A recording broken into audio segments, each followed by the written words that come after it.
Мен жалпы эме болуш үчүн кыргыз тилинде эле комментарий берип коеюн, урматтуу достор. Бул жерде ИИМдин коюп аткан, мага коюп аткан айыбынын эң негизи болуп, бул баягы 22 октябрда болгон жыйынга байланыштуу болуп атат. Бул жерде жазып атат, ошо Атай Бейшенбек жана башка ошол жыйынга катышкан шектөөлөр чогулушуп ушундай массалык башаламандык, ушундай бир бийликке карата мыйзамсыз иш-аракеттерди аткарабыз деген максатты алдына коюшкан деп. Бирок бул жерден өтө маанилүү жагдай эске алынган жок. Ал жыйынга мен өзүм катышкан эмесмин. Ал жыйындын комитеттин мүчөлүгүндө да эмесмин.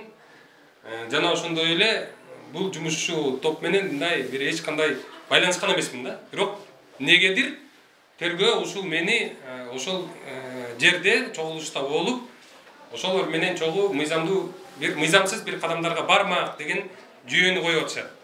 Дагы бир баса белгилечү жагдай болсо, мына курамы боюнча эгерде менде маалымат боло турган болсо, көрсөңүздөр болот. Ушул Равшан Жээнбековдун 22 октябрда Facebook'та жазган постунда тескерисинче мен алардан сурап атам. Ушу комитет түзүптүңөр, кимдер курамына кирди десем, жакында ачыкталат деди. Эмне силер дагы жабык эшик аркасында өткөрүп калдыңар беле, курамын толугу менен ачыктагыла билели деп мен тескерисинче ал адамдардан сурап аткам. Комитетке кимдер кирди деп. Бул коюлуп аткан айыптарда мени ошол адамдар менен чогуу кылып коюп атышат да. Эң таң калыштуусу ошол жагдай. Калган маселелер боюнча эми дагы соттун жүрүшүндө маалымат беребиз. Бирок бүгүн коюлуп аткан ошол массалык башаламандык кылган топ менен пландашкан деген айыптары тилекке каршы суу кечпейт. Атай Бейшенбек уулунун кармалгандыгын мыйзамдуу деп таап өтүнөбүз. Жана бөгөт коюу чарасын ага карата Кыргыз Республикасынын СИЗО бир мекемесине 2 айлык мөөнөткө макал беребиз. То есть алдын ала кылыш үчүн силерде деген определенный далилдер болуш керек. Вот теперь давайте силердин өзүңөрдүн айыбыңардан бузулган айыбыңар боюнча. Тактап айтканда, айыпкер Бейшенбек уулу төмөдөгү кылмыштуу шериктери Баязов, Асанбеков, Молдокматов, Кадыров, Асанов, Матаев, Дүйшөбаев, Бекчүрөлов, Кудайберген, Бекназаров, Соронкулов, Карасартов, могу жерде бир бүт кече камалгандардын бар. Ушулардын баары менен силер Атай Бейшенбектен алдыңарбы объяснительный? Ал айтып берди, тааныйт экен бул кишилерди. Ушул кишилер менен барыптырбы же барбаптырбы? Барган жерлери бар, байланыштары бар. Кайсы ким менен именно барыптыр? Арасында байланыштары барлары бар. Сизди сурак протоколун, материалдын эмелери менен тергөө учурун тааныштырабыз. Сизден уже тааныштыргансам келин деген тергөө учурунда менин участием болгон, потому что бияктан эч кимди тааныбайм, эч ким менен отношениям жок деген. Туурабы? Я бөлөк жолугушун айтып аткан жерим жок, потому что вы в своем обвинительном акте и в постановлении о привлечении к уголовной ответственности вы говорите об этом дне. Вы говорите о дне, когда они задумали и переговоры шли. Вы не говорите о других делах, вы говорите на тот день, потому что у вас здесь четко прописано, четко пишете. 22 октября 2022 года в 10:40. Вопрос стоит об этом. Эске да түшүндүрүп коеюн, башынан аягына чейин калтырбай сыгып берген. Бул жерде мен буга чейин жолуккан деп дагы айттым. Ал күн дагы жолуккан, ага чейин дагы пландаштырылган деп ал жерде көрсөтүп кеткен. Токтом турат ал жерде. Ваша честь, уважаемый суд, я все-таки надеюсь, что верховенство власти осуществляете здесь вы. Именно вы осуществляете. Институт следственного судьи, который с новым кодексом пришел, он должен четко смотреть на все допущенные нарушения. Допущенные нарушения вы в ходе нашего маленького судебного следствия сейчас убедились и увидели. Поэтому, Ваша честь, когда вы уйдете в совещательную комнату, я прошу все-таки уйти из зависимости телефонного права. Придите в законное русло. Посмотрите на вот эти нарушения и посмотрите на то, что творится. Человек, который наоборот помогает нашему государству, правительству, государству, народу, его обвиняют в тяжком преступлении. Поэтому, Ваша честь, Ваша честь, я все-таки прошу и надеюсь, что вы в совещательном пункте примите все-таки законное решение. И все-таки реальное решение. В связи с чем прошу избрать меру пресечения в отношении моего подзащитного, не связанную с лишением свободы. Урматтуу сот процессине катышуучулары, бул жерде айыптын бардыгы ошол 22 октябрда болгон иш-чаранын негизинде түзүлүп аткандыктан мага эч кандай түшүнүксүз болуп атат. Эмне себептен мени арасына кошуп коюшту? Эмне себептен эгерде ушунчалык массалык башаламандыкка, бийликке каршы бир кандайдыр бир мыйзамсыз иш-аракеттерге түртүп атат деген шек боло турган болсо, эмне себептен буга чейинки менин жазгандарымды анализ жасашкан жок? Анткени мен тескерисинче ар дайым жазам.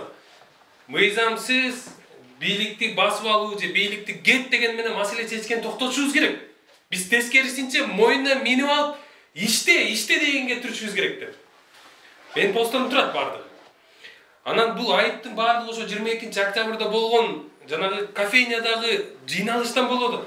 Мен тескерисинче ошол жыйналыштын чогулушкан адамдар кечинде жазып атышат, комитет түздүк деп. Мен жазып атам алардын постторуна.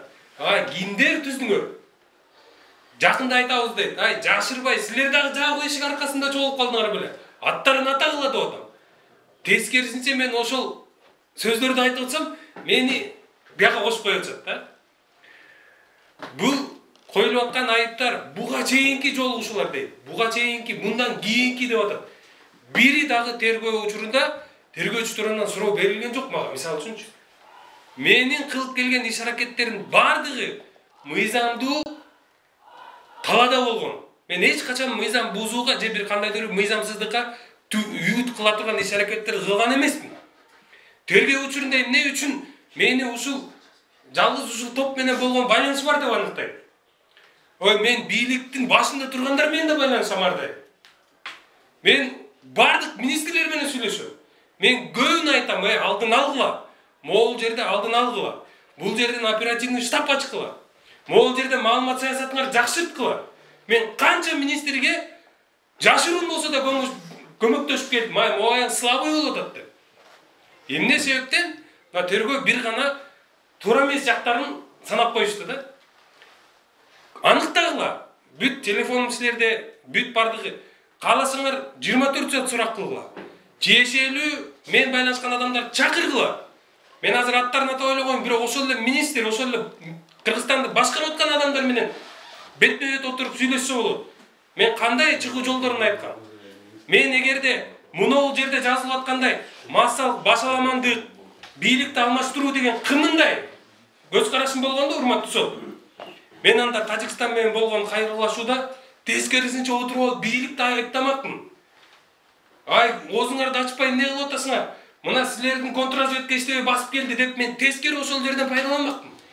Мен күнү-түнү тескерисинче бийликке кол кагыш кылып жардамдаштым. Мына ошолорду эмнеге ушул тергөөлөр иликтөө жасаганда эске алышкан жок. Жаман ою болсо, бийликке каршы кадам жасайм десе, дал ошол кризис учурда уникалдуу мүмкүнчүлүк болгон. Элдин баарын айтканга, мына башчыларыңар иштей албай, чегерада кол салып атат. Мына бийликтин канча рычагы болсо, массалык маалымат каражаттары менен иштей албай атат деп тескерисинче айып коймокмун. Мен бир айып кылган ишти колго алган да жокмун. Мен айттым, бул жарандык милдетибиз деп. Ошондуктан массалык басаламандылык, мондай бийликти басып алуу деген айыпты мага койгону өзү мындай логика туура эмес келип калды да. Менин буга чейин кылган иш-аракеттеримди жалгыз мен эмесмин. Мен эч кимге айтпайм, бирөөнү колго кылбайм. Муну мен атайын өзүм үчүн кылып атам деп. Мага пиардын дагы, кызматтын дагы мага эч нерсе кереги жок. Мен болгон койгон суроолорума жооп издейм. Мага канча кызмат сунушташты. Балдарыңа берели, жакында досторуңду чек алып баралы. Бийлик деген үчүн мен жумбай элемин деп канча айтып келдим.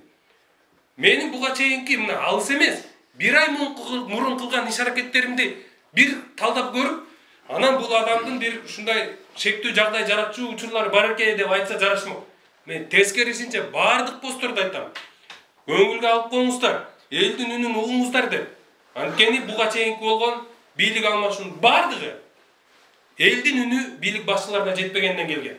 Мен болгон аракетимди көрүп кылган бүт бардыгы бул ушул Кыргызстан өссө экен деген эле багытта болгон.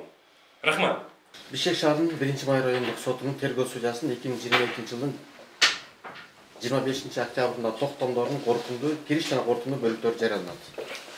Бишкек шаарынын 1-май райондук соту курамында тергөө судьясы Турлукулов, соттордун катчысы Чамашева, 1-май райондук прокурордун улук жардамчысы Турабай уулу, тергөө тобунун тергөөчүсү Апсов, жактоочу Хасанов, шектүү Бейшенбек уулунун катышуусунда ачык соттук отурумунда тергөө тобунун жетекчиси Кыргыз Республикасынын Ички иштер министрлигинин тергөө кызматынын ага тергөөчүсү Жапбековдун Кыргыз Республикасынын кылмыш жаза кодексинин 36-беренеси 278-беренесинин 1-бөлүгү боюнча айыпталган.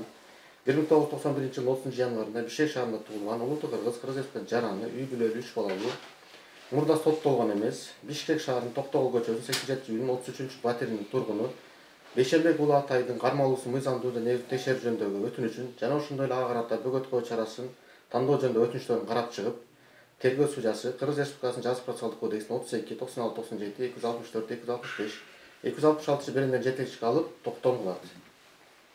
Тергөө тобунун жетекчиси Кыргыз Республикасынын Ички иштер министрлигинин тергөө кызматынын ага тергөөчүсү Жапбековдун шектүү Бейшенбек уулу Атайдын кармалуусу мыйзамдуу жана негизги тап берүү жөнүндө өтүнүчү канааттандырылып, Бейшенбек уулу Атайдын кармалуусу мыйзамдуу жана негизде эсептелинсин.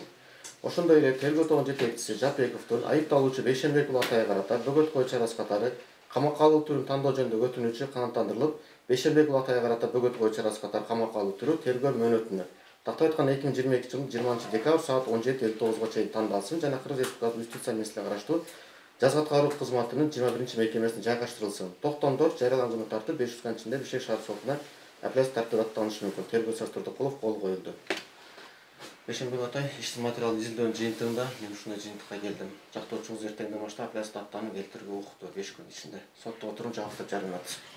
Данное то, что обвинение со стороны следователей правоохранительных органов, оно абсурдное, так как полное обвинение состоит из той встречи, которая прошла 22 октября в 10:40, которые они пишут в своем постановлении. Ну, как они могут обвинять меня в том, в чем я не участвовал? То есть в круглом столе, в котором они проводили, я не участвовал. Во-первых. Во-вторых, определенные какие-либо признаки, да, вот они же говорят, до этого проводили встречи, после готовы провести встречу. Ну, то есть это абсурдное обвинение. Я думаю, просто власти решили закрыть меня, чтобы я перестал писать, чтобы я перестал задавать определенные острые вопросы. Но я бы хотел отметить, что актуальные темы затрагиваю не только я. Актуальные темы затрагивает на сегодняшний день каждый из наших граждан. Это то же самое, что в Узглене кто находится, в Куршабе кто находится, кто в Бишкеке, кто на Исыкуле. Все задают вопросы. Всех не закрыть. Я хочу вот еще раз обратиться к Садыру Джапарову. Садыр Нургожевич, пока не поздно очнитесь. Пока не поздно прекратите беспредел. Если есть какие-либо конкретные обвинения, ставьте, закрывайте. Привлекайте к ответственности. Но вот так беспредельничать ни к чему хорошему не приведет. Это полнейший беспредел. Вы прочитайте еще раз. Урматтуу Кыргызстандыктар, коюлган айыптын негиздүүлүгүн караңыздар. Эгерде мага коюлуп жазылып жаткан ошол айыптар негиздүү болсо, мен макул болмок. Мен ошондой бир мыйзамсыз иш-аракеттерге үндөп же бир максатым болсо. Бирок мага коюлуп жаткан айыптардын биринде дагы менин чешим жок. Мен ал азыркы коюлуп жаткан айыптардын негизи болуп аткан 22 октябрда чогулуштарда болгон эмесмин. Бул биринчи реалдуу факт. Мына тергөөчү өзү айтып атат. Мен ошол чогулушта болдум белем десем, жок, болгон эмес деп атат. Демек, эмненин негизинде айып коюлуп атат? Бул жөн гана жалган жалоо менен менин оозумду жаап коюу, мага бир кандайдыр бир жолтоолорду көрсөтүү. Мен дайыр жолу айтып коеюн. Мен жазбай калсам эле маселе чечилип калса сон болбойт беле. Азыр актуалдуу суроону коюп аткан адамдар миңдеп саналат. Бардығы жазат ачык айкын. Бул мыйзамдуу укугу. Ачык көз караш билдирүү жана өзүнүн позициясын айтуу, пикир калтыруу бул мыйзамда так көрсөтүлгөн. Эч коркпоңуздар. Мына буга чейин ким жазып келсе ачык айкын. Жазыңыздар ачык, коркпоңуздар. Мындай камоолор менен биздин мыйзамдуу, адилеттүү, акыйкаттуу иштерди уланткыла деген токтолбойт. Ошондуктан эркин массалык маалымат каражаттары, мамлекеттик массалык маалымат каражаттарын журналисттер бурмалоону токтотуп, ачык айкын жазганды токтотпоңуздар. Бул менен маселе чечилбейт.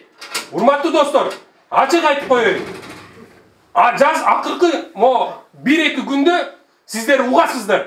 Могу өкмөт делимитация демаркация комиссиясы кандай келишимге келатат? Президент кандай келишимге кол коёт, сиздер көрөсүздөр.